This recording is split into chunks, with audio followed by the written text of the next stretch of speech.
안녕하세요. 텃밭주인 가수 이란입니다. 제가 오늘은 매년 한 2월 말일에서 2월, 3월, 4월이 되면 꼭 해주는 게 느타리 버섯이거든요. 제가 먹으려고 꼭 느타리 버섯을 하는데, 표고버섯이나 느타리 버섯은 4월 달 안에 모든 종균 작업이 마무리가 돼야 돼요. 그래서 서둘러야 되는데요. 지금 이제 2월 하순인데요. 제가 지금 이 추운 겨울에 느타리 버섯 종균을 한다고 너무 이른 거 아니야 이렇게 생각할 수도 있지만, 안 그래요. 이 느타리 버섯 종균 같은 경우는요, 겨울에 지금 작업을 해주는 게 실패 확률도 적고 훨씬 더 좋습니다. 이거는 느타리 버섯 종균 캡슐이거든요. 인터넷에 팝니다. 네이버나 뭐 이런데 인터넷에 느타리 버섯 종균 치면 이렇게 캡슐로 팔아요. 이런 거 600개짜리거든요. 600개짜리. 이거 하나면은 가정에서 실컷 하십니다. 이거. 느타리 버섯을 하는 방법은, 저희 집에 어렸을 때 아버님께서 농사를 표고버섯을 하신 적이 있어갖고 제가 버섯에 대해서 좀 알게 됐는데, 이 느타리 버섯은 나무에다 하는 방법이 있고요. 그 다음에 제가 작년에 해드렸었던 칡 느타리 버섯이 있거든요. 칡을 그 건강원에서 갖다가 해가지고 한 거 있는데, 그거는 빨리 먹어요. 한 달 만에 먹습니다. 근데 단점이 뭐냐면 1년 밖에 못 먹어요. 올해 가을까지 밖에. 그건 단점이고, 그 다음에 이제 나무에다 하는 거는 오래 먹는다는 장점이 있습니다. 그 대신 종균 작업을 하고 늦게 나오죠. 굉장히 늦게 나옵니다.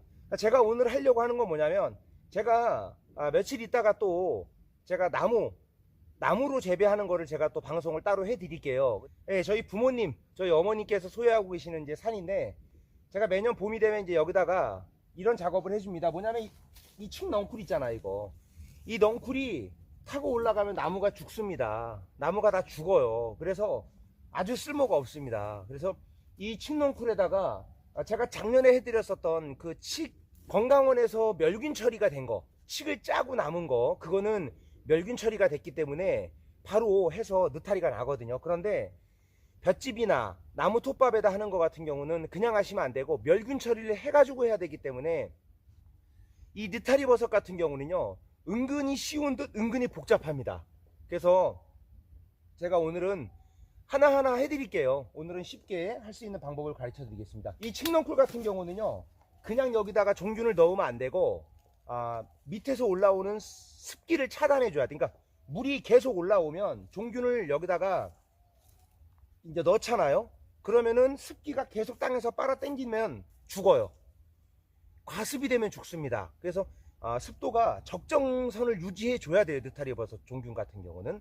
그래서 밑에 밑둥을 차단해 줘야 돼요. 땅에서 올라오는 여기를 차단해서 잘라 주세요. 아예.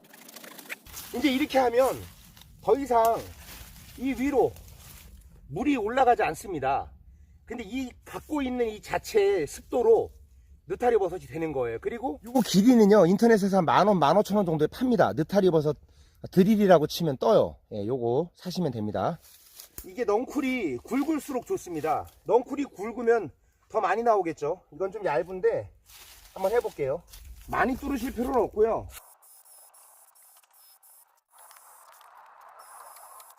10cm 간격으로 뚫어주세요. 뚫어주신 다음에 그냥 요거 종균, 요거 캡슐 넣어주면 됩니다. 이렇게 꼭.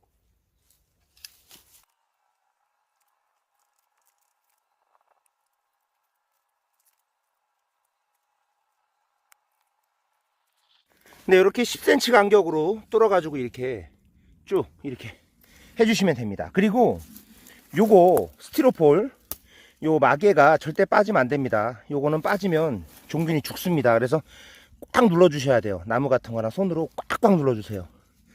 요즘에 이제 영하 한 10도까지 떨어지는데 이렇게 해도요, 죽지 않습니다. 이 느타리 버섯 종균 같은 경우는 영하 한 35도까지도 죽지 않아요. 그래서 뭐 한겨울에 이렇게 해도 상관없습니다. 그래서 이게 이제 영상 한 5도 이상 날씨가 따뜻해지면 3월달 들어서면 종균이 이제 활동을 시작합니다. 종균이 퍼지기 시작해요. 그래서 이제 이게 제일 느타리 버섯 해보니까 제일 좋은 온도가 뭐냐면, 느타리 버섯은 한 10도에서 25도 내외, 20도 정도가 가장 좋아요. 18도 정도. 그래서 해보면 느타리 버섯은 그러니까 5도 이상 올라가서 25도 내외에서 가장 잘 됩니다. 시원할 때, 시원한 온도에서 잘 되거든요. 그래서 10월 달에 이걸 수확을 하거든요. 10월 달, 그리고 11월까지 먹습니다. 근데 이제 이게 종균이 30도 딱 온도가 30도가 되면요, 그 이상에서는 그냥 멈춰요. 종균 이 활동을 멈춥니다. 그래서 여름에는 멈춰 있어요. 그랬다가 이제 시원해지는 가을에 수확이 되는 거예요. 이제 근데 이거를 습도 유지를 굉장히 잘 해줘야 되잖아요. 근데 지금 저희 여기 산 같은 경우는 여기가 그늘이기 때문에 이 상태에서 그냥 놔두고 가도 이 안에가 어느 정도 그늘이거든요, 지금도. 근데 이제 이파리가 피기 시작하면 이제 3, 4월 되면 여기가 완전 그늘이 돼서 최적의 장소입니다. 이 상태에서 놔둬도 여기가 최적의 장소인 거죠. 느타리버섯은 그늘에서 해야 되거든요. 햇빛이 비치면 안 돼요. 그래서 이렇게 해놓고 가면 이 나물꾼이나 이런 사람들이 너무 많이 와가지고 다 따갑니다. 여기 지금 밤도 많거든요, 저희 산에. 밤도 많고 그런데 다 따가요, 두릅까지. 그래서 많이 속상합니다. 왜 남의 산에 와가지고 이렇게 가져가는지 좀 이해가 안 가는데, 그래서 저는 이거를 이렇게 해도 된다라는 걸 제가 구독자님들한테 가르쳐 드렸고, 전 요거를 가져갈 거예요. 저희 집 앞에 이제 그 그늘이 있거든요. 숲속에다가 그냥 놔두면 돼요. 그러면 가을 안에 먹습니다. 올 10월 달 안에 먹습니다. 이렇게 해두면은. 제가 나무에다 하는 거 있잖아요. 또 통나무에다 하는 방법이 있습니다. 통나무.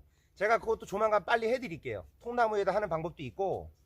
그러니까 이 느타리버섯을 하는 방법은 통나무에 하는 방법, 그 다음에 여기다 칡넝쿨에다 하는 방법, 볏짚, 나무 톱밥, 여러 가지가 있습니다. 그리고 통나무에 하실 때 어떤 나무가 되는지를 알고 계셔야 되잖아요. 나무 같은 경우는요, 은사시나무, 버드나무, 뽕나무, 참나무, 암나무, 플라타나스 나무, 이렇게 잘 되고요. 굉장히 잘 됩니다. 이게 이제 뭐냐면 나무가 단단할수록 잘 안 됩니다. 그래서 은행나무 같은 경우는 안 돼요. 나무가 단단하면 안 돼요. 될 수 있으면 나무가 좀 안에가 물러야 됩니다. 침엽수를 제외한 소나무 같은 거 있잖아요. 침엽수를 제외한 화렵수는 거의 다 된다고 보시면 돼요. 화렵수는 다 됩니다. 나무에다가 하실 때는 종균을 넣기 2주 전에 나무를 베어놔야 돼요. 그래서 2주 동안 건조를 한 다음에 종균을 하셔야지, 나무 같은 경우는 자르자마자 바로 하시는 거는 조금 비추천입니다. 어느 정도 이론만 알고 있으면 그냥 그 이론에 부합해서 하시면 되거든요. 근데 제가 계속 해드릴게요. 제가 이렇게 해갖고 저는 먹거든요. 정말 재밌습니다. 이거 이렇게 하면 집에서 이렇게 몇 개씩 해가지고 전원에 와서 이렇게 해먹는 재미가 이게 정말 짜릿짜릿합니다. 네, 도움이 되셨다면 구독과 좋아요 부탁드리겠습니다. 감사합니다.